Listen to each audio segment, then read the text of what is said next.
بسم اللہ الرحمن الرحیم۔ اللہ کے نام سے شروع کرتا ہوں جو شہ رگ سے بھی زیادہ قریب ہے۔ تمام ناظرین کو انفو ایٹ شان چینل میں دل کی گہرائیوں سے خوش آمدید اور خلوص بھرا سلام۔ انسان کی ساری پریشانیاں دو چیزوں سے پیدا ہوتی ہیں، یا تو وہ دیر سے زیادہ چاہتا ہے یا وقت سے پہلے چاہتا ہے۔ ناظرین گرامی، آج کی ہماری ویڈیو کو ایک عجیب و دلچسپ ملاقات کے بارے میں ہے۔ حضرت موسیٰ علیہ السلام کی شیطان سے ملاقات۔ آئیے بڑھتے ہیں اس ایمان افروز واقعے کی طرف۔ ابلیس دراصل جنات میں سے ہے، لیکن ہر جن شیطان نہیں ہوتا۔ کچھ جنات عبادت گزار اور مومن ہوتے ہیں، جبکہ کچھ نافرمان اور ابلیس کے ساتھی بن جاتے ہیں۔ انسان جو کہ محدود نظر رکھتا ہے وہ جنات کو نہیں دیکھ سکتا، مگر انبیاء علیہ السلام اللہ کے خاص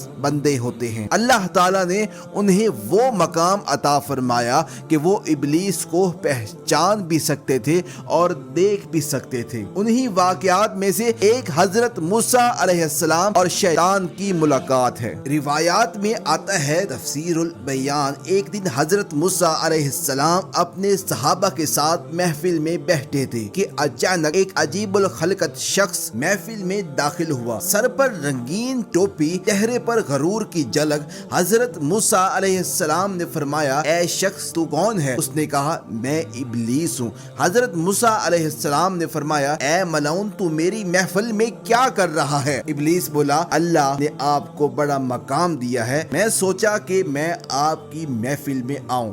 حضرت موسیٰ علیہ السلام نے پوچھا، یہ کیسی ٹوپی پہن رکھی ہے؟ ابلیس نے کہا، یہ میری شکار کی ٹوپی ہے۔ فرمایا، کس کا شکار کرتا ہے؟ کہنے لگا، انسانوں کا۔ اس ٹوپی کے 3 راز ہیں جن سے میں انسان کو قابو کرتا ہوں۔ پہلا راز تکبر۔ جب انسان کے دل میں تکبر پیدا ہوتا ہے تو وہ دوسروں کو کمتر سمجھنے لگا ہے۔ دوسرا راز خود پسندی۔ وہ اپنی ذات سے اتنا محبت کرتا ہے کہ کسی اور کو اہم نہیں سمجھتا۔ اور تیسرا راز غفلت۔ جب وہ اپنے گناہوں سے غافل ہو جاتا ہے تو مکمل میرا غلام بن جاتا ہے۔ یہ سن کر حضرت موسیٰ علیہ السلام نے فرمایا، ابلیس مجھے بتا کہ تیرے شر سے کیسے بچا جائے؟ ابلیس نے کہا، اے موسیٰ میں تجھے 3 نصیحتیں کرتا ہوں، اگر ان پر عمل کیا تو میرے شر سے بچ جائے گا۔ پہلی نصیحت، کبھی کسی نامحرم عورت کے ساتھ تنہائی میں مت بیٹھنا، کیونکہ جب کوئی مرد اور عورت اکیلے ہوتے ہیں تو تیسرا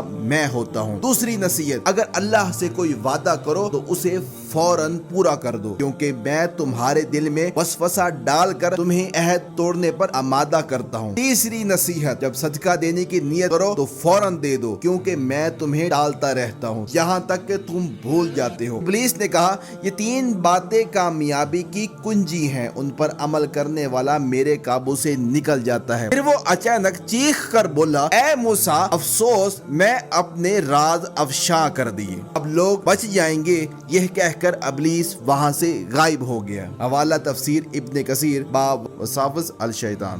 اسی طرح ایک اور واقعہ حضرت یحییٰ علیہ السلام کے ساتھ پیش آیا۔ ابلیس ان کے سامنے آیا اور کہا، اے اللہ کے نبی، میں تمہیں ایک بات بتانا چاہتا ہوں۔ حضرت یحییٰ علیہ السلام نے فرمایا، تو جھوٹا ہے، مجھے تیری بات کی ضرورت نہیں، بلکہ تو میرا جواب سن۔ پھر فرمایا، تو مجھے بتا کہ انسان کتنی قسموں کے ہوتے ہیں؟ ابلیس بولا، 3 قسموں کے۔ پہلی قسم، وہ جو گناہ کرتے ہیں مگر فوراً توبہ کر لیتے ہیں، یہ میرے لیے سب سے سخت لوگ ہیں۔ دوسری قسم، وہ جو میرے تابع رہتے ہیں، گناہ کرتے ہیں اور شرمندہ بھی نہیں ہوتے، یہ میرے سب سے پسندیدہ بندے ہیں۔ اور تیسری قسم، وہ نیک و پرہیزگار بندے جو اللہ کے ذکر سے کبھی غافل ہی نہیں ہوتے، میں ان کے قریب نہیں جا سکتا۔ یہ سن کر حضرت یحییٰ علیہ السلام نے پوچھا، کبھی تو نے مجھے بہکایا ہے؟ ابلیس نے کہا، ہاں، جب آپ نے کھانا زیادہ کھا لیا تھا تو میں نے آپ کے دل میں لذت بڑھا دی اور آپ تہجد سے محروم ہو گئے۔ حضرت یحییٰ علیہ السلام نے فرمایا، تو نے سچ کہا،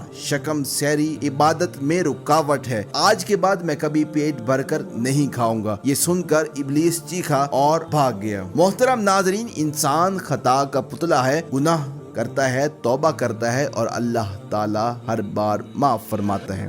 جیسا کہ قرآن میں ارشاد ہے، بے شک اللہ توبہ کرنے والوں کو پسند کرتا ہے۔ سورۃ البقرہ آیت نمبر 222۔ اس لیے گناہ کے بعد ڈٹ جانا شیطانیت ہے اور گناہ کے بعد جھک جانا انسانیت ہے۔ اللہ سے توبہ کریں، اپنے دل سے تکبر کو مٹا دیں، کیونکہ تکبر شیطان کی پہچان ہے۔ اللہ ہمیں عاجزی، توبہ اور اخلاص کی راہ دکھائے۔ اسی امید کے ساتھ اجازت چاہتا ہوں کہ سانسوں نے وفا کی تو اگلی ویڈیو میں مزید ایمان افروز واقعہ لے کر حاضر ہوں گا انشاءاللہ۔ خدا حافظ۔